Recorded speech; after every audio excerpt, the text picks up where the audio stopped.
السلام علیکم ورحمۃ اللہ وبرکاتہ۔ الحمدللہ وکفا وسلام علی حبیبہ المصطفیٰ اما بعد فاعوذ باللہ من الشیطان الرجیم بسم اللہ الرحمن الرحیم ان اللہ وملائکتہ یصلون علی النبی یا ایہا الذین آمنوا صلوا علیہ وسلموا تسلیما اللہم صلی وسلم علی سیدنا محمد وآلہ وصحبہ وبارک وسلم صلاة دائمة سرمدا ابدا بحمدہ تعالی و بکرم مصطفیٰ صلی اللہ تعالی علیہ وسلم۔ آج کی شب میں قرآن عظیم کے 4 پارے مکمل ہو چکے ہیں۔ اللہ عز و جل مجھے اور آپ سب کو قرآن عظیم مکمل صحیح تجوید کے ساتھ رعایت کے ساتھ تلاوت کرنے اور آپ سب کو سماعت کرنے کی توفیق عطا فرمائے۔ عزیزان گرامی وقار، آج جو ہم نے پارہ تلاوت کیا ہے اس میں آل عمران کا اکثر حصہ اور پھر سورہ نساء بھی ہم نے اس میں شروع کیا ہے۔ چوتھا پارہ شروع ہوتا ہے ایک عظیم آیت سے جس کا جاننا ہر مسلمان کے لیے بہت ضروری ہے۔ اللہ تعالیٰ فرماتا ہے لن تنالوا البر حتی تنفقوا مما تحبون، تم اس وقت تک بھلائی کو نہیں حاصل کر پاؤ گے جب تک اپنی پسندیدہ چیز اللہ کی راہ میں قربان نہیں کر دیتے۔ اپنی پسندیدہ چیز جب تک اللہ کی بارگاہ میں تم خرچ نہیں کرتے اس وقت تک تم بڑی کامیابی کو نہیں پہنچ پاؤ گے۔ یہاں سے یہ پارہ شروع ہوتا ہے اور اسی پارے کے پہلے صفحے میں ہی آیتیں آئی ہیں خانہ کعبہ کے متعلق۔ اللہ تعالیٰ فرماتا ان اول بیت وضع للناس للذی ببکہ، بے شک سب سے پہلا گھر جو انسانوں کے لیے بنا ہے وہ مکہ میں ہے۔ مکہ کا ایک نام بکہ بھی ہے، قرآن پاک میں بکہ کے نام سے بھی ذکر ہوا ہے۔ اب یہاں پر خانہ کعبہ کی عظمت و حرمت اللہ تعالیٰ نے یوں بیان فرمائی۔ ارشاد فرماتا ہے فیہ آیات بینات، اس میں اللہ تعالیٰ کی کھلی ہوئی نشانیاں ہیں۔ مقام ابراہیم، اس میں مقام ابراہیم ہے، اس کا ذکر ہے کہ ان تمام چیزوں کو اللہ تعالیٰ فرما رہا ہے یہ اللہ کی نشانیاں ہیں۔ ومن دخلہ کان آمینہ، اور جو اس میں داخل ہوا وہ امن پا گیا۔ یہاں پر حیرت کی بات ہے، آج کی سچویشن ایسی ہے کہ لوگ محفوظ اور مامون نہیں سمجھ رہے حرم کو، جس کی وجہ سے لاک ڈاؤن میں پورا بند کر کے رکھا گیا ہے۔ قرآن کیا کہہ رہا ہے؟ جو اس میں داخل ہوا وہ امن پا گیا۔ ومن دخلہ کان آمینہ، حتیٰ کہ بہت سارے معاملات میں ایسا ہے کہ وہاں پر ہتھیار اٹھانا بھی جائز نہیں۔ وہ تو صرف ایک دن رسول کریم صلی اللہ علیہ وسلم کے لیے حلال ہوا تھا، اسی دن پھر ختم ہو گیا۔ وہاں پر کسی کو ہتھیار اٹھا کر کے آپ قتل نہیں کر سکتے، حتیٰ کہ شکار نہیں کر سکتے حرم پاک میں، کیونکہ وہ بیت اللہ الامین یعنی امن والی جگہ ہے۔ امن والی جگہ ہے۔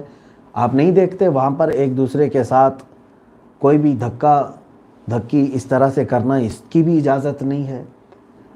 تو مجھے یہاں عرض یہ کرنا ہے کہ جس مقام کو اللہ نے امن والا فرمایا، اور پھر ابراہیم علیہ السلام نے دعا بھی تو یہی کی تھی، وَإِذْ قَالَ إِبْرَاهِيمُ رَبِّ اجْعَلْ هَٰذَا بَلَدًا آمِنًا، حضرت ابراہیم علیہ السلام نے یوں کہا تھا اے ہمارے رب اس شہر کو امن والا بنا دے، اس شہر کو امن والا بنا دے۔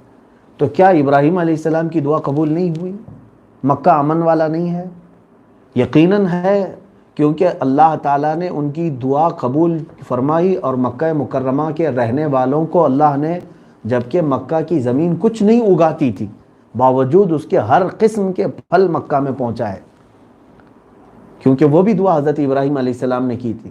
تو اب عرض یہ کرنا ہے کہ اللہ عز و جل جس کو امن والا کہہ رہا ہے، لیکن اب کی حکومتیں کہہ رہی ہیں کہ ڈینجر ہے، یہاں پر جانے سے بیماریاں لگ سکتی ہیں۔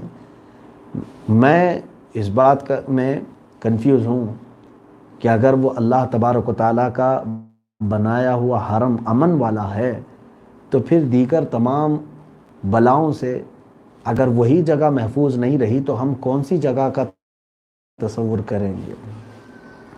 عزیزان گرامی وقار، بہرحال ان مسائل پر میں نے اس سے قبل بھی گفتگو کیا ہے۔ آج ضرورت اس بات کی ہے کہ اس بات کا یقین رکھیں کہ اللہ تعالیٰ نے اس کو امن والی جگہ بنایا۔ اب کھلی ہوئی نشانیاں ہیں، خانہ کعبہ نشانی ہے، حجر اسود نشانی ہے، اللہ تعالیٰ کی نشانی ہے، مقام ابراہیم نشانی ہے، لیکن یہ بات سمجھ کر کے چلیں کہ نشانی اسی کو سمجھ میں آتی ہے جو سمجھنا چاہتا ہے۔ عام طور پر ہم یہ سمجھتے ہیں کہ جیسے میں بیان کر رہا ہوں آپ کے سمجھ میں آ گئی، لیکن کوئی چیز کیسے اللہ کی نشانی ہو سکتی ہے، کیسے وہ ہم کو نصیحت کر رہی ہے، کیسے وہ ہم کو بیان کر رہی ہے۔ خانہ کعبہ کے متعلق فرمایا کہ وہ اپنے آس پاس آنے والوں میں ایمان بھرتا ہے، ایمان بھرتا ہے، اور وہاں پر موجود یہ جو مشاعر ہیں، حجر اسود ہے، مقام ابراہیم ہے، مقام ملتزم ہے، صفا مروہ ہے، چاہے زمزم ہے، یہ تمام چیزیں ایسی ہیں کہ ایمان والے کے ایمان میں اضافہ کرتی ہیں، اللہ سے اسے قریب کرتی ہیں۔ کیسے یہ چیزیں کیسے کرتی ہیں؟ کسی کی نصیحت کرتی ہے، یہ تو سمجھ میں آتا ہے۔ اب اس کو ایک مثال سے میں یوں عرض کروں گا، کچھ ایسی چیزیں ہیں جو خاموش نصیحت کرتی ہیں، بولتی نہیں ہیں لیکن اس سے سب سمجھ میں آ جاتا ہے۔ مثال کے طور پر آپ گاڑی چلاتے ہوئے روڈ پر جاتے ہیں، جیسے ہی آپ کسی سگنل کے قریب پہنچے، سگنل اگر ریڈ ہو گیا تو آپ کیا کریں گے؟ گاڑی کو روک لیں گے، اور سگنل اگر گرین ہو گیا تو پھر آپ کیا کریں گے؟ گاڑی کو چلائیں گے۔ کیا وہاں کھڑے ہو کر کسی نے آپ کو کہا کہ رکو؟ کیا کسی پولیس نے کہا آپ چلو؟ کسی نے نہیں کہا۔ آپ لائٹ دیکھ کر کے سمجھ گئے ریڈ کا مطلب ہے ہمیں سٹاپ کرنا ہے، گرین کا مطلب ہے آگے چلنا ہے۔ تو صرف یہ ہری اور لال لائٹ ہمیں سمجھا رہی ہے کہ کب رکنا ہے اور کب چلنا ہے۔ اسی طرح سے دنیا میں کچھ ایسی چیزیں ہیں جو خاموش نصیحت کرتی ہیں۔ جب یہ سگنل سے آپ اتنا علم حاصل کر سکتے ہیں تو وہ اللہ رب العزت کے مقدس مقامات، حرم کعبہ، وہاں کی موجود ہر چیز ایمان سے بھری ہوئی ہے۔ جو بندہ جانکار ہے وہ خانہ کعبہ کو دیکھتے ہی سمجھ جائے گا کہ اللہ تعالیٰ کا گھر ہے، اور اس کا دل ایمان سے مچل جاتا ہے۔ اور کئی ایسے ہمارے ساتھ بھی واقعات پیش آئے، میں نے دیکھا بھی۔ پہلا ہمارا حج کا موقع تھا، ایک نیو مسلم، نیا مسلمان ہوا تھا، اور اس کے دل میں صرف ایک تڑپ تھی کہ میں خانہ کعبہ کو ایک بار اپنی زندگی میں دیکھ لوں۔ تو لوگوں نے پہلے اس کو کہا تھا کہ تو اپنا نام وغیرہ ساری چیزیں کر لے۔ اس کے سعودی عرب جانے کے بعد بھی اسے کچھ سرٹیفکیٹس لگیں، اس کے بعد پھر اس کو حج کی اجازت ملی۔ میں آپ کو بتاؤں، اتفاق کی بات ہے، جب قافلہ جا رہا تھا تو اسے بھی یہ بتایا گیا تھا کہ خانہ کعبہ پر جب پہلی نظر پڑتی ہے تو جو دعا کرو گے اللہ وہ قبول کرے گا، جو دعا کرو گے اللہ وہ قبول کرے گا۔ تو وہ بندہ ہوتا ہے نا، کسی کو اتنا ایکسائٹمنٹ ہوتا ہے، تجسس ہوتا ہے کہ میں دیکھوں ایک بار وہ خانہ کعبہ۔ تصویروں میں تو بہت دیکھیں، تصویر میں اور حقیقت میں زمین آسمان کا فرق ہوتا ہے۔ حرم کعبہ کے قریب جب احرام پہن کر کے نکلے، آج بھی ہم جب جاتے ہیں تو نئے لوگ جیسے ہی قدم رکھتے ہیں دھاڑے مار کر روتے بھی ہیں، دل باہر آ جاتا ہے خانہ کعبہ کو دیکھ کر کے۔ لیکن اس بندے کے ساتھ ایسا ہوا کہ وہ قافلے میں چلتے چلتے بیچ میں رک جاتا تھا، اور اس کے بعد پھر جب حرم کعبہ کے قریب پہنچا، مسجد حرم میں، اور سب نے کہا کہ یہ دیکھو تمہارے سامنے خانہ کعبہ ہے، اپنا سر اٹھاؤ اور دیکھو، پلک جھپکے بغیر دعائیں کرو۔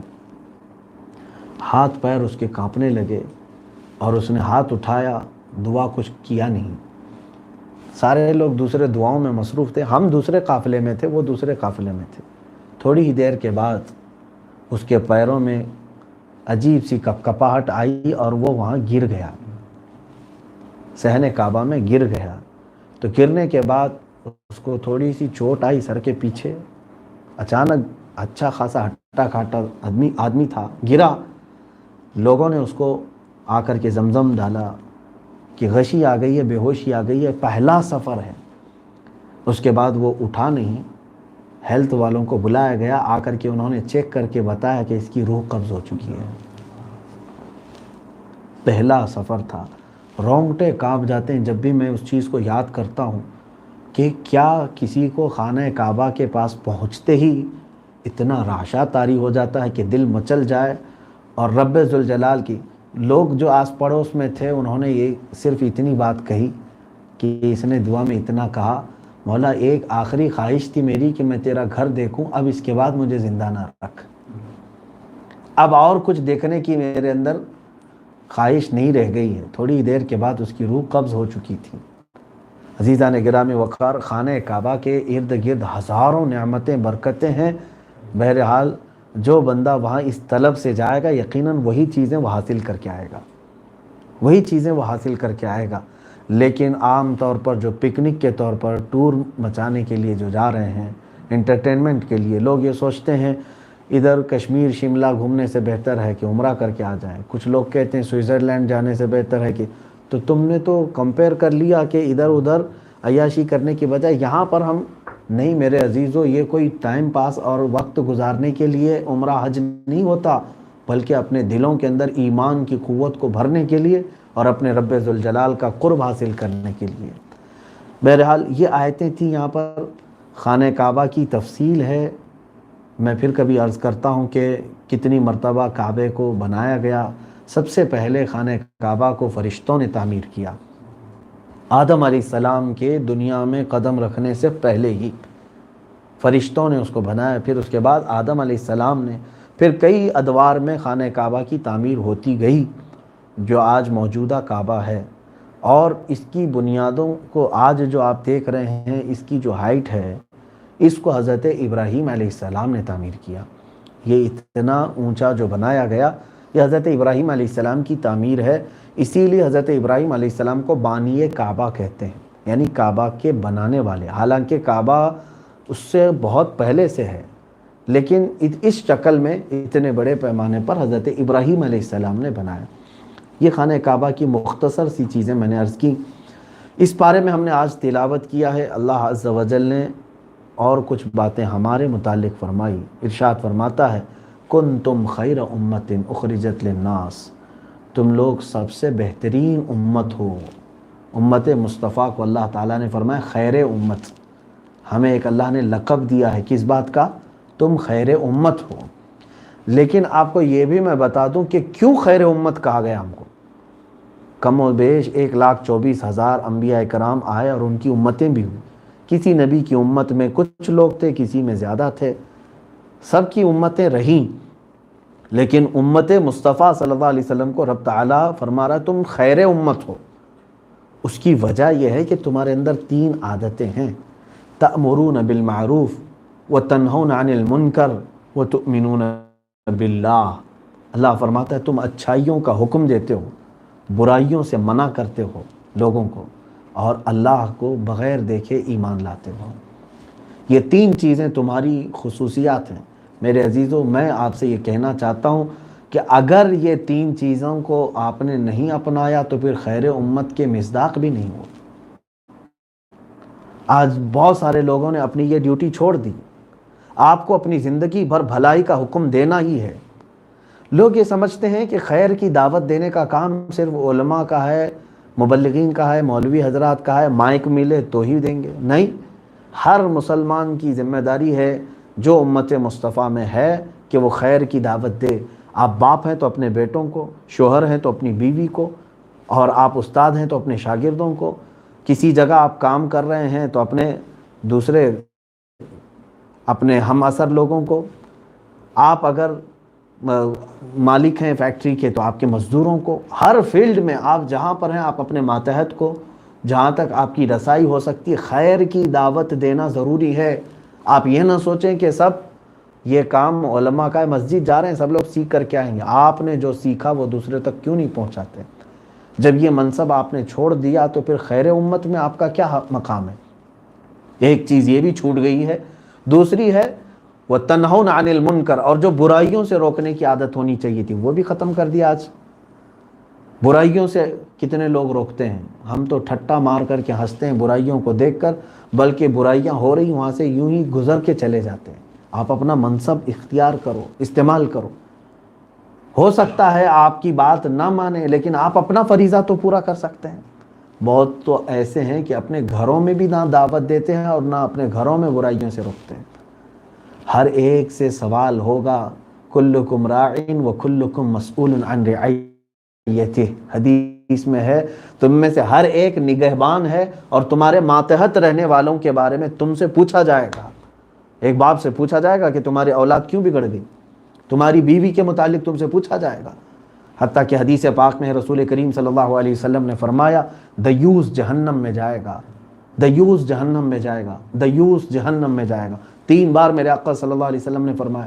صحابہ نے پوچھا یا رسول اللہ صلی اللہ علیہ وسلم یہ دیوس کون ہے؟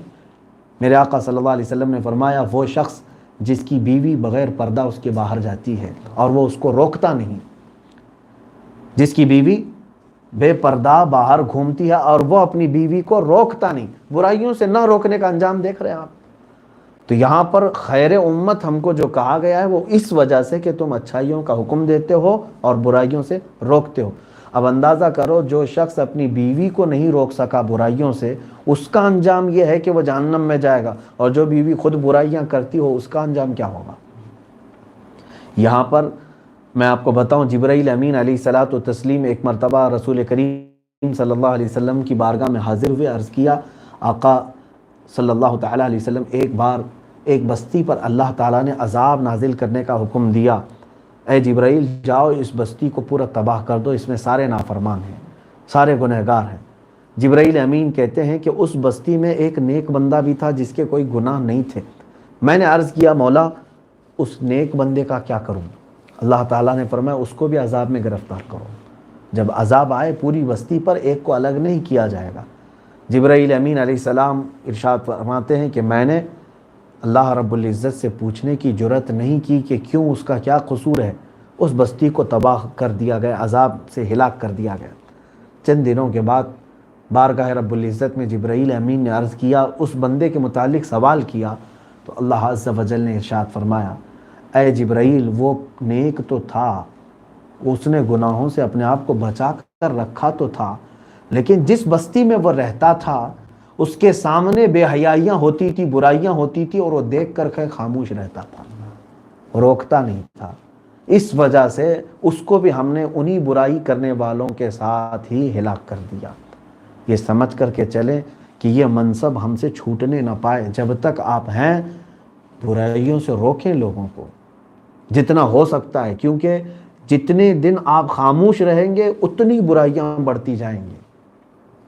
اس کی مثال یوں ہی سمجھ لیں، ایک کھیتی ہے، کھیتی باڑی کرنے والا ایک کسان اچھی طرح سے جانتا ہے جب وہ فصل نکلتی ہے تو ہر 2 دن 3 دن یا 4 دن میں جا کر کے آس پاس کے کچرے وہ نکالتا رہتا ہے، گھاس کو نکالے گا۔ اگر وہ نہ نکالے تو پھر ایک دن ایسا آئے گا کہ اس کی بوئی ہوئی فصل تو نظر ہی نہیں آئے گی، گھاس بڑی ہو جائے گی، گھاس میں وہ اصل فصل دکھے گی نہیں، وہ گم ہو جائے گی۔ کیا ایسا نہیں ہوگا؟ تو ہر کسان آس پاس کی تمام کچرے اور گھاس پھوس کو نکالتا رہتا ہے بار بار۔ یہی سمجھ کر کے چلیں کہ ہمارے معاشرے میں آپ کو برائیوں سے روکنے کا یہ فریضہ ادا کرتے رہنا ہوگا، اور سارے خاموش ہو گئے تو برائیاں یہی گھاس پھوس کی طرح ایسی بڑھ جائیں گی کہ اس میں اچھے کون ہیں سمجھ میں بھی نہیں آئے گا، سارے انہی برائیوں میں ڈوب جائیں گے۔ یہ منصب آج بہت سارے لوگوں نے ترک کیا۔ میں گزارش کروں گا ہر گھر میں آدمی ذمہ دار ہے، وہ خود اپنے گھر کو سنبھالنے کی کوشش کرے، باقی کا کام جو مسجدوں سے یا علماء کے ذریعے سے، تبلیغ کے ذریعے سے جو ہو رہا ہے وہ انشاءاللہ ہوتا رہے گا، لیکن ہر مسلمان کی ایک ذمہ داری یہ بھی ہے۔ اس کے علاوہ اس پارے میں یہ تو خیر امت کے متعلق ہے، اللہ تعالیٰ نے ہمیں کیا فرمایا؟ خیر امت۔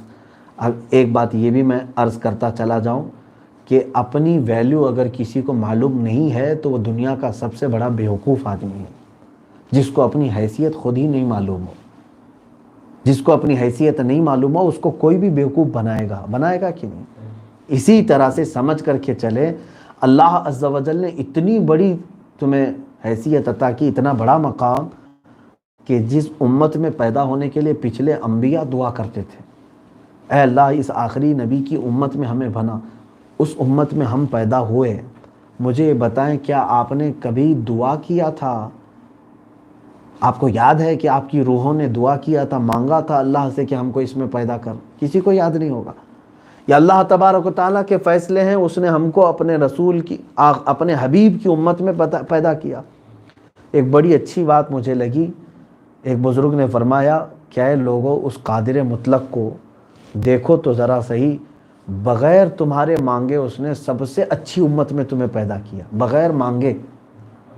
بغیر مانگے سب سے اچھی امت میں تمہیں پیدا کیا، تو کیا اب اگر مانگ لوگے اس سے تو وہ جنت نہیں دے گا؟ مانگنے پر کیا وہ جنت نہیں عطا کرے گا؟ تو اللہ رب العزت سے یہ آس رکھو کہ مولا ہم تیرے نبی کی امت میں پیدا ہوئے ہیں، یہ تیرا فضل ہے، بس ہمیں اس امت میں ہونے کی قدر کا احساس عطا کر دے، کیا ہمیں اس کی قدر معلوم ہو جائے۔ اللہ کے حبیب صلی اللہ تعالیٰ علیہ وسلم کے متعلق اس میں ایک آیت ایسی بھی آئی ہے جس کو پڑھ کر کے سیدنا صدیق اکبر رضی اللہ تعالیٰ عنہ نے امت کا بیڑا آگے بڑھایا تھا، سنبھالا تھا۔ ہوا یہ کہ میرے عزیزو، ایک بات یاد رکھ کر کے چلیں کہ اسلام یہ جو دین ہے یہ کوئی نیا دین نہیں۔ جس دن سے دنیا آباد ہوئی اسی دن آدم علیہ السلام کے ساتھ ہی اسلام دنیا میں آیا، اور دنیا ختم ہونے تک یہ اسلام رہے گا۔ اس سے آپ سمجھ کر کے چلیں کہ شخصیات اس میں آتی رہیں گی جاتی رہیں گی، لیکن یہ دین ویسے کا ویسا باقی رہے گا، اس کو ختم نہیں کر سکو گے۔ جب سے دنیا ہے تب سے یہ دین ہے، اس کو ختم نہیں کر سکے گا، کوئی نہیں ختم کر سکے گا۔ یاد رکھ کر کے چلیں آپ، یہ آج قتل عام کر دیں مسلمانوں کا تب بھی اسلام ختم نہیں ہوگا۔ تم مسلمانوں کو تو مار سکتے ہو لیکن اسلام کو نہیں۔ اس کی جڑیں وہ ہیں کہ جس کی جڑیں تحت الثری میں ہیں تو اس کی شاخیں اوج ثریا میں ہیں، اس درخت کو ہلا نہیں پاؤ گے۔ قرآن میں اللہ نے فرمایا ہے کہ اس کو لوگ اپنے منہ کے پھونک سے بجھانا چاہتے ہیں، لیکن اللہ تعالیٰ اپنے اس نور کو مکمل کر کے رہے گا۔ میں یہ کہنا چاہتا ہوں کہ آدم علیہ الصلوۃ والتسلیم یہ دین لے کر آئے اور اپنی زندگی پوری گزاری اور اس دین کو پھیلایا اور واپس اپنے رب ذوالجلال کی بارگاہ میں چلے گئے۔ ہر نبی آتے گئے اس دین کی تبلیغ کرتے رہے۔ اسی طرح میرے آقا صلی اللہ تعالیٰ علیہ وسلم آخری نبی بن کر کے آئے اور اس دین کو پورا کمپلیٹ کر دیا۔ کیوں سمجھ لیں، ایک ایک اینٹ رکھتے آ رہے تھے انبیاء اکرام علیہ السلام، اور میرے آقا صلی اللہ علیہ وسلم نے اس محل کو مکمل کر دیا۔ اب اس میں کوئی چیز باقی نہیں رہی، لیکن رسول کریم صلی اللہ تعالیٰ علیہ وسلم نے بھی اس دین کو جتنا پہنچانا تھا وہ اپنی زندگی میں پہنچا دیا، اور پھر اپنے رفیق اعلیٰ رب ذوالجلال کی بارگاہ کی طرف چلے گئے۔ تو کیا اللہ کے حبیب صلی اللہ علیہ وسلم کے چلے جانے سے دین ختم ہو جائے گا یا ختم ہوا؟ ایسا نہیں ہوا۔ یہی چیز میں آپ کو سمجھانا چاہ رہا ہوں کہ آج میں بیٹھا ہوں آپ کے سامنے، کچھ دین کی باتیں کر رہا ہوں، یا کوئی دوسرے بڑے عالم دین ہیں، مفتی اسلام ہیں، فقیہ اسلام ہیں، خطیب اسلام ہیں، یہ ہم سب کی زندگیاں مختصر ہیں، پورا اسلام ہمارے ساتھ نہیں ہے۔ یعنی کہ ہم ہیں تو اسلام ہے اور ہمارے جانے سے اسلام ختم ہو جائے گا، ہرگز نہیں۔ اللہ تبارک و تعالیٰ اس دین اسلام کو باقی رکھے گا، ہم ذریعے بنتے رہیں گے، ہم جائیں گے ہماری جگہوں پر کوئی اور آئیں گے، اس دین کا بیڑا اٹھاتے رہیں گے۔ یہ باتیں میں ایک آیت کے تحت عرض کرنا چاہتا ہوں۔ ہوا یہ کہ میرے عزیزو، میں محسوس کرتا ہوں کہ میں تو ایک بہت چھوٹا سا آدمی ہوں، کم پڑھا لکھا، اور میرے پاس نہ کوئی اعمال کا ذخیرہ، اس کے باوجود بھی ہم سے محبت کرنے والے بہت ہیں الحمدللہ۔ لیکن جب ہم کسی جگہ سے جاتے ہیں تو لوگ رونے لگتے ہیں اور ایک دوسرے سے ذکر کرنے لگ جاتے ہیں، اپنی پرانی یادیں بار بار کرتے رہتے ہیں کہ آپ کے ساتھ ہمارے بتائے ہوئے لمحات اچھے تھے، فلاں تھے۔ میں یہ محسوس کرتا ہوں کہ مجھ جیسے کے ساتھ لوگوں کا اٹیچمنٹ اتنا ہو جاتا ہے کہ ہم اگر ایک جگہ سے دوسری جگہ جائیں تو لوگ غمگین ہو جاتے ہیں۔ تو پھر جو مصطفیٰ کریم صلی اللہ علیہ وسلم کے ساتھ صحابہ تھے، ان کا اٹیچمنٹ تو اتنا گہرا تھا کہ وہ میرے آقا کے لیے سر کٹاتے ہیں تیرے نام پہ مردان عرب۔ ان کا حال تو یہ تھا کہ صرف اور صرف نام مصطفیٰ صلی اللہ علیہ وسلم پر اپنا سب کچھ قربان کرتے تھے۔ ان کا حال تو یہ تھا صحابہ کا کہ ایک لمحہ اگر حضور کو نہ دیکھتے تو بے چین و بے قرار ہو جاتے تھے، حتیٰ کہ مدینہ طیبہ میں اگر حضور صلی اللہ تعالیٰ علیہ وسلم کہیں نہیں دکھتے تو حضور کی خوشبو سے وہ گلیوں گلیوں میں ڈھونڈتے ہوئے حضور تک پہنچتے تھے۔ صحابہ کا اٹیچمنٹ وہ بہت گہرا تھا، بہت گہرا تھا، جنہوں نے اپنے والدین قربان کر دیے میرے آقا صلی اللہ علیہ وسلم کے لیے۔ صحابہ کے حالات زندگی اگر آپ پڑھیں، کٹ گئے تھے، وہ پس گئے تھے۔ حضرت بلال حبشی رضی اللہ تعالیٰ عنہ کو دیکھیں، حضرت خباب کو دیکھیں، حضرت خبیب کو دیکھیں رضی اللہ تعالیٰ عنہ مجمعین، اتنا ہی نہیں، صدیق اکبر رضی اللہ تعالیٰ عنہ ہوں یا ان کے بعد کے تمام اکابر صحابہ ہوں، انہوں نے کون سی مصیبتیں نہیں اٹھائیں، لیکن صرف اور صرف رسول پاک صلی اللہ علیہ وسلم کے چہرے اقدس کو دیکھتے سارے غم بھول جاتے۔ ان صحابہ کے لیے میں سمجھتا ہوں بدر میں اتنا کڑا امتحان نہیں ہوا، احد میں اتنا کڑا امتحان نہیں ہوا، خندق میں اتنا کڑا امتحان نہیں ہوا، لیکن ان صحابہ کی زندگی میں ایک سخت ترین امتحان آیا، وہ تھا میرے آقا صلی اللہ علیہ وسلم کی وفات کا دن، جب رسول کریم صلی اللہ تعالیٰ علیہ وسلم اپنا آخری حج ادا فرما کر واپس مدینہ طیبہ تشریف لائے۔ اللہ کے حبیب صلی اللہ تعالیٰ علیہ وسلم علالت کی وجہ سے مسجد نبوی میں تشریف نہیں لاتے تھے، لیکن صحابہ کہتے ہیں نماز کا وقت ہوتا سارے مسجد میں ہوتے، لیکن چہرہ حضور کے حجرے کی طرف لگا رہتا تھا کہ اب حجرہ کھلے گا، اب میرے آقا تشریف لائیں گے۔ لیکن 17 نمازیں صدیق اکبر رضی اللہ تعالیٰ عنہ نے حضور صلی اللہ علیہ وسلم کی غیر موجودگی میں پڑھائیں۔ ایسے حالات بھی ہوئے اللہ کے حبیب صلی اللہ تعالیٰ علیہ وسلم کبھی اپنے حجرہ پاک کا پردہ ہٹاتے اور صحابہ اکرام کو جماعت میں کھڑا ہوا دیکھتے۔ ایک روایت یہ بھی ہے کہ صحابہ نماز پڑھ رہے تھے، حضور صلی اللہ تعالیٰ علیہ وسلم مسجد نبوی شریف میں تشریف نہیں لائے تھے، علالت اتنی تھی، تکلیف اتنی بڑھ گئی تھی، یہ ربیع الاول شریف کا ہی مہینہ تھا۔ فرماتے ہیں صحابہ کہ پردہ ہٹا تو سارے صحابہ کے چہرے مڑ گئے قبلے سے حضور کی طرف، حضور صلی اللہ تعالیٰ علیہ وسلم نے، اور پھر صحابہ کی آوازیں بلند ہونے لگی، میرے آقا صلی اللہ علیہ وسلم نے پھر پردہ ہٹا دیا، لیکن حضور نے منع نہیں فرمایا کہ کسی کی تمہاری نماز خراب ہوئی، کسی کی نماز گئی، نہیں، بلکہ صحابہ اکرام کی وہ نماز مکمل ہی ہوئی۔ اسی عقیدے کو میرے امام نے کہا ہے، حاجیو آؤ شہنشاہ کا روزہ دیکھو، کعبہ تو دیکھ چکے، کعبے کا کعبہ دیکھو۔ ان کی نماز نہیں گئی کیونکہ وہ کعبے کا بھی کعبہ دیکھ رہے تھے، لیکن غم کا وہ دن آیا، سان ہے ارتحال میرے آقا صلی اللہ تعالیٰ علیہ وسلم کا، کہ یہ آخری دن تھا جب رسول کریم صلی اللہ تعالیٰ علیہ وسلم سیدہ عائشہ صدیقہ رضی اللہ تعالیٰ عنہا کے زانو اقدس پر سر رکھ کر آرام فرما تھے، اور دستک ہوئی دروازے پر ملک الموت اندر آنے کی اجازت لے رہے تھے۔ اللہ کے حبیب صلی اللہ علیہ وسلم نے انہیں اجازت دی اور وہ آئے۔ حضور اکرم صلی اللہ تعالیٰ علیہ وسلم نزع کی تکلیف میں تھے۔ ماں عائشہ صدیقہ فرماتی ہیں اس وقت میرے آقا صلی اللہ تعالیٰ علیہ وسلم مسواک کو پانی میں ڈبوتے اور اپنے منہ میں لیتے تھے اور چہرے پر پانی مارنے کا حکم فرماتے تھے کہ وہ نزع کی شدت کی تکلیف ایسی تھی۔ لیکن میرے عزیزو، اس حالت میں بھی میرے آقا صلی اللہ تعالیٰ علیہ وسلم جو الفاظ اپنی زبان سے ادا کر رہے تھے وہ یہ تھے کہ الصلاۃ الصلاۃ، نماز نماز، اور مل کے یمین، یعنی تمہارے ہاتھوں کے نیچے جو لوگ ہیں ان کا خیال کرو۔ یہ دو جملے حضرت عائشہ صدیقہ فرماتی ہیں۔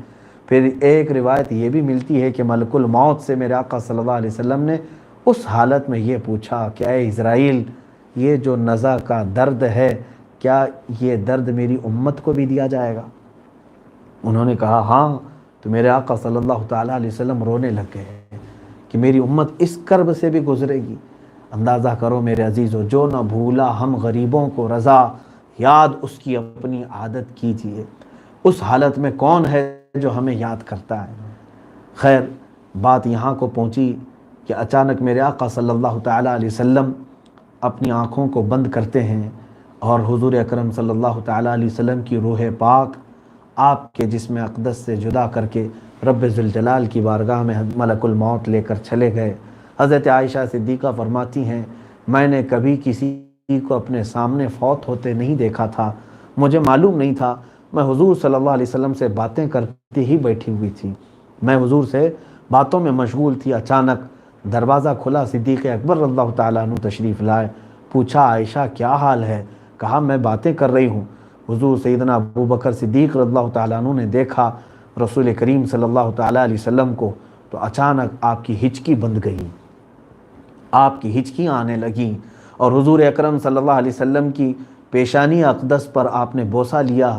حضرت عائشہ صدیقہ کو کہا ہٹ جاؤ، اس لیے کہ اب ہمارے درمیان میرے آقا نہیں رہے، وہ اپنے رفیق اعلیٰ کے حضور جا چکے ہیں۔ حضرت عائشہ صدیقہ کہتی اس وقت تک مجھے معلوم ہی نہیں تھا کہ اللہ کے حبیب صلی اللہ علیہ وسلم ہم سے رخصت ہو چکے ہیں۔ یہ میرے آقا صلی اللہ علیہ وسلم کا آخری دن، سیدنا ابو بکر صدیق رضی اللہ تعالیٰ عنہ نے رو کر کے ایک جملہ کہا تھا، یا رسول اللہ صلی اللہ علیہ وسلم اب اللہ تعالیٰ 2 موتیں آپ پر جمع نہیں فرمائے گا، ایک موت جو آنی تھی وہ آ گئی، ایک موت جو آنی تھی وہ آ گئی، اور میرے آقا آپ جس مقصد کے لیے دنیا میں آئے تھے آپ نے اس مقصد کا حق ادا کر دیا، بلغت الرسالہ وادیت الامانہ ونصحت الامہ، آپ نے اپنی امت کو بھی نصیحت کر دی اور جو میسج لائے تھے وہ بھی پھیلا دیا، اور آپ نے اللہ کی امانت کو پوری طور پر ادا کیا ہے۔ صدیق اکبر رضی اللہ تعالیٰ عنہ باہر جا کر صحابہ کو پہلی خبر سناتے ہیں۔ اب صحابہ کیا وہ متحمل تھے اس بات کو، اتنی بڑی خبر سننے کے لیے؟ ہم اپنے عزیزوں کی موت کو سن کر کے عجیب کیفیت میں آ جاتے ہیں۔ ہم نے محسوس کیا جب ہمارے عزیز کوئی اپنے گھر سے رخصت ہوں تو برداشت کے قابل نہیں ہوتی یہ خبریں، لیکن وہ صحابہ تھے۔ رسول مختار صلی اللہ تعالیٰ علیہ وسلم کی اس بڑی خبر کو سننے کے بعد میں سمجھتا ہوں سب سے بڑی آزمائش تھی صحابہ کی اس دن۔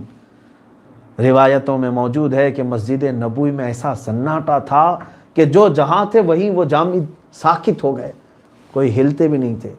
حضرت عثمان غنی رضی اللہ تعالیٰ عنہ کو لوگ ہلاتے تھے تو وہ ہل نہیں رہے تھے، ایک ہی طرف دیکھتے ہوئے خاموش، جیسے لگتا تھا کہ اچانک دنیا تھم گئی ہے، اچانک ان کی نبض رک گئی ہے، کیونکہ صحابہ کا ہی حال تو تھا کہ حضور صلی اللہ علیہ وسلم کے لیے وہ یہ کہتے تھے جو جان مانگو تو جان دے دیں، جو مال مانگو تو مال دے دیں، مگر یہ ہم سے کبھی نہ ہوگا نبی کا جاہو جلال دے دیں۔ وہ صحابہ نے کبھی کسی سے کمپرومائز نہیں کیا، لیکن وہ رسول پاک صلی اللہ علیہ وسلم جب آج ان سے رخصت ہو رہے تھے وہ کتنی بڑی خبر تھی۔ اس خبر کے دوران سیدنا عمر فاروق رضی اللہ تعالیٰ عنہ ایسے بےتاب تھے کہ وہ اپنے آپے میں نہ تھے، یہاں تک کہ باہر نکل کر تلوار کھینچ لی اور مدینے والوں کو کہتے تھے خبردار اگر کسی نے کہہ دیا کہ میرے آقا کا انتقال ہوا میں اس کی گردن اڑا دوں گا، کوئی نہ کہے محمد صلی اللہ علیہ وسلم کا انتقال ہو گیا ہے۔ وہ ہمارے درمیان موجود ہیں کیونکہ وہ ایکسیپٹ نہیں کر پا رہے تھے، اس خبر کو قبول نہیں کر پا رہے تھے۔ ان حالات میں مدینے کی عورتیں اپنے گھروں میں سسکیاں لے کر باہر نکل آئیں۔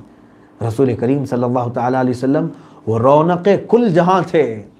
میں محسوس کرتا ہوں ہمارے گھر، ہمارے جب باپ ہوا کرتے تھے، گھر کی ہر چیز چمکیلی نظر آتی تھی، ان کی آوازوں سے ایک دھمک لگتی تھی۔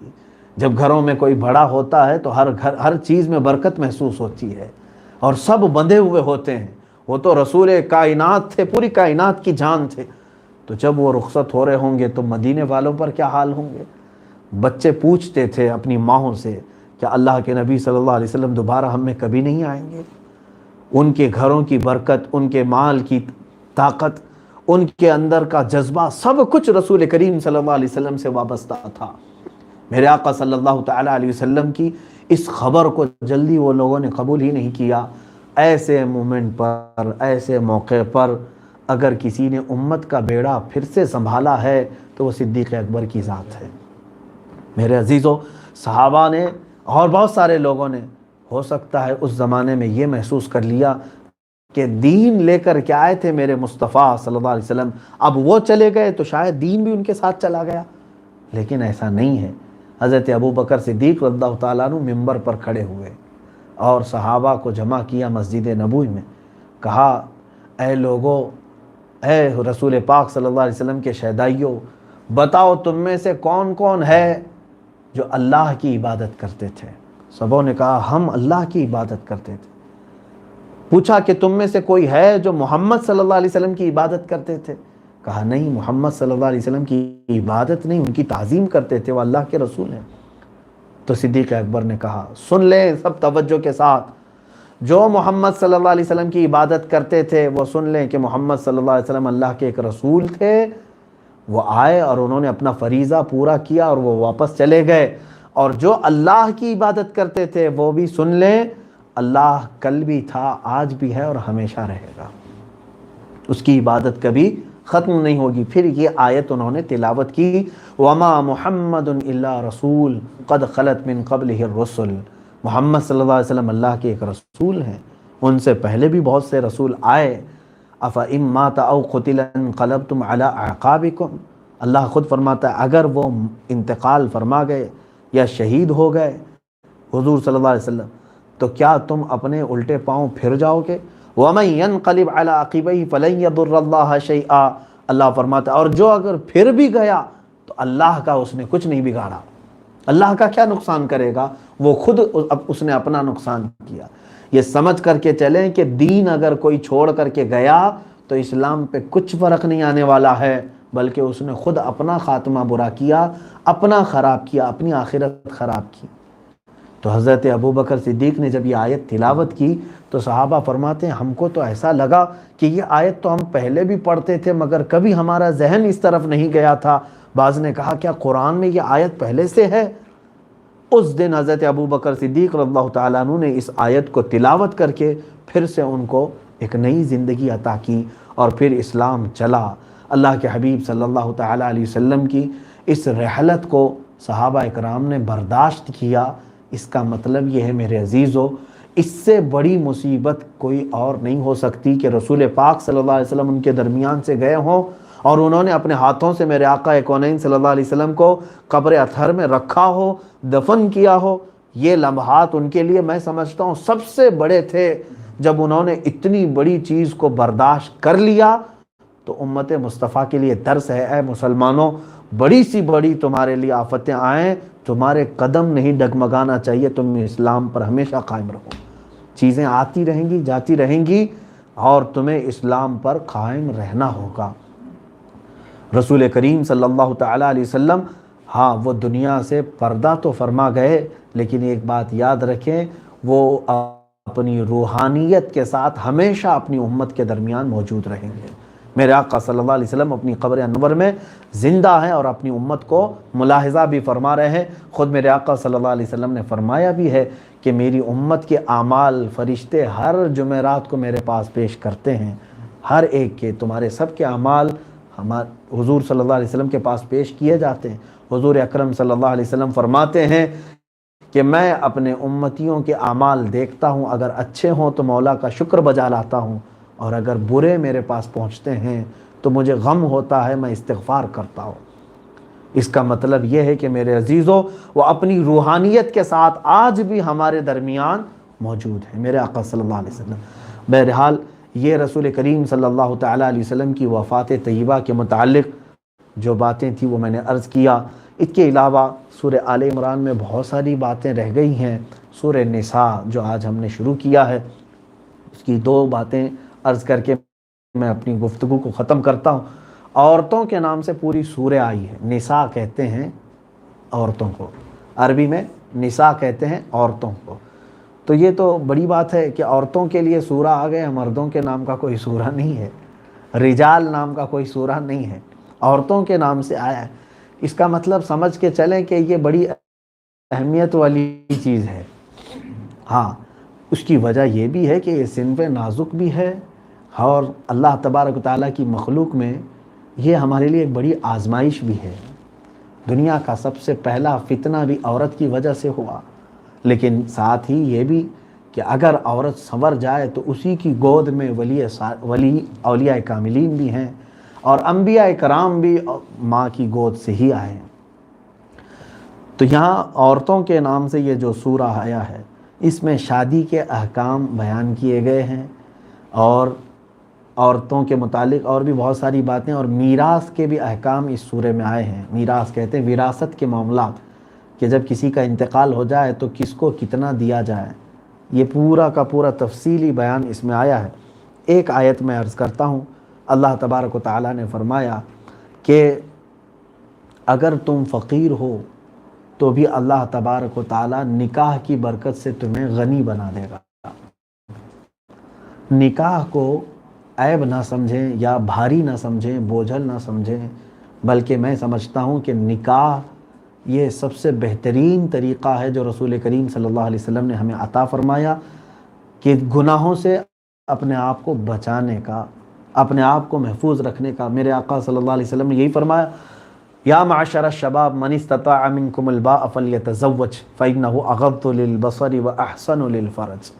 اے نوجوانوں، تم میں سے جس کی طاقت ہے اسے چاہیے کہ وہ نکاح کر لے، اس لیے کہ نکاح تمہاری آنکھوں کی حفاظت کرتا ہے اور تمہارے شرمگاہ کی حفاظت کرتا ہے۔ لیکن لوگ یہ سمجھتے ہیں ابھی سٹینڈ ہونا ہے، ابھی سیٹل ہونا ہے، گھر بنانا ہے اور بھی بہت کچھ کرنا ہے، اس کے بعد چل کر کے نکاح کرنا ہے۔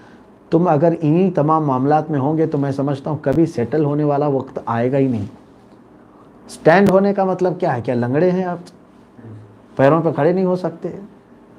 سب کچھ ہے۔ میں سمجھتا ہوں کہ حرام چیزوں میں جانے سے بہتر ہے کہ وہ سادگی کے نکاح کو قبول کر لے۔ صحابہ اکرام رضوان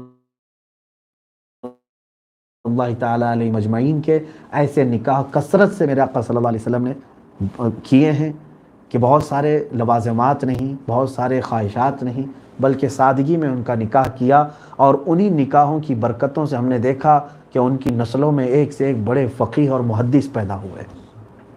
آج ضرورت اس بات کی ہے، اللہ کے حبیب صلی اللہ تعالیٰ علیہ وسلم کی ایک حدیث کا مفہوم میں یہ بتا دوں کہ تم نکاح کو اتنا آسان کر دو کہ زنا کرنا مشکل ہو جائے۔ لوگ زنا کرنے کو مشکل سمجھیں، لیکن آج الٹ گیا ہے کہ لوگ زنا کو آسان کر چکے ہیں اور نکاح کو بہت مشکل کر چکے ہیں۔ نکاح کے لیے اتنے لوازمات ہیں، آج لوگ یہ سمجھتے ہیں جب تک ہال بک نہیں ہوگا نکاح ہو ہی نہیں سکتا، جب تک اتنا جہیز تیار نہیں ہوگا نکاح ہو ہی نہیں سکتا۔ لوگ یہ سمجھتے ہیں کہ اتنے معاملات اگر نہیں ہوں گے تو نکاح ہوگا ہی نہیں۔ ایسا نہیں ہے میرے عزیزو، یہ سب ہمارے بنائے ہوئے چیزیں ہیں، اس کے بغیر بھی۔ ہاں، میں اس کا منکر نہیں ہوں، آپ حال میں نکاح کریں، آپ لوگوں کو دعوت دیں، کھانا کھلائیں، تمام چیزیں، لیکن یہ فرض اور واجب نہیں کہ اس کے بغیر نکاح نہیں ہو سکتا۔ یہاں ہو یہ رہا ہے کہ جن کے پاس استطاعت ہے وہ اس طرح کے نکاح کر رہے ہیں، اور غریب یہ سوچ کر کے بیٹھے ہیں کہ جب تک میرے پاس بھی اتنا مال نہیں آئے گا میں نکاح نہیں کروں گا۔ ایسا نہیں، جس کی جیسی طاقت و استطاعت ہے وہ اسی انداز سے نکاح کرے۔ کس بات کا عیب ہے؟ اس میں شرم و جھجک کس بات کی ہے؟ اور اللہ تبارک و تعالیٰ نے جب یہ وعدہ فرمایا ہے کہ تم نکاح کرو کہ اللہ تعالیٰ تمہیں نکاح کی برکت سے غنی بنا دے گا، یقیناً وہ اللہ عز و جل غنی ضرور بنائے گا۔ وراثت کے احکام اور حرمت مصاہرت اور حرمت ان عورتوں کے متعلق حکم ہوا کن کن سے نکاح نہیں کر سکتے تم۔ آخری آیت جو آج ہم نے تلاوت کی ہے، اللہ تعالیٰ نے اس میں فرمایا حرمت علیکم امہاتکم و اخواتکم۔ یہ جو آیت ہے اس میں کہ اللہ نے تمہارے اوپر حرام کر دیا تمہاری ماؤں کو، تمہاری بہنوں کو، تمہاری بیٹیوں کو، تمہاری بھتیجیوں کو، تمہاری بھانجیوں کو، ان سے تمہارا نکاح نہیں ہو سکتا۔ اور پھر اور اس کے علاوہ وہ بچیاں جن کو دودھ پلایا ہے تمہاری عورتوں نے رضائی، اور اس کے علاوہ دودھ شریک بہن، یعنی تم اور کوئی اور لڑکی ہے جس نے ایک ہی عورت کا دودھ پیے ہوں، اگرچہ ایک ماں اور ایک باپ سے نہیں پیدا ہوئے، دودھ شریک بہن، اس سے نکاح تمہارا جائز نہیں۔ اور ایک نکاح میں دو بہنوں کو جمع کرنا یہ بھی حرام۔ بہت ساری یہ تفصیلات ہیں، میں نے اس کے سورہ آل عمران کی اور سورہ نساء کی تفسیر میں عرض کیا ہے، وہ موجود ہے، آپ حضرات اس کو تفصیل جاننے کے لیے سن سکتے ہیں۔ آج مختصراً اتنی بات تھی۔ اللہ عز و جل سورہ آل عمران کی بھی برکتیں ہمیں عطا فرمائے اور سورہ نساء کی برکتیں بھی ہمیں عطا فرمائے۔ رب ذوالجلال کہنے سننے سے زیادہ عمل کی توفیق عطا فرمائے۔ قرآن پاک کی ہر آیت پر مولا تعالیٰ ہمیں زندگی میں عمل کی توفیق نصیب فرمائے۔ وآخر دعوانا ان الحمد للہ رب العالمین۔ السلام علیکم۔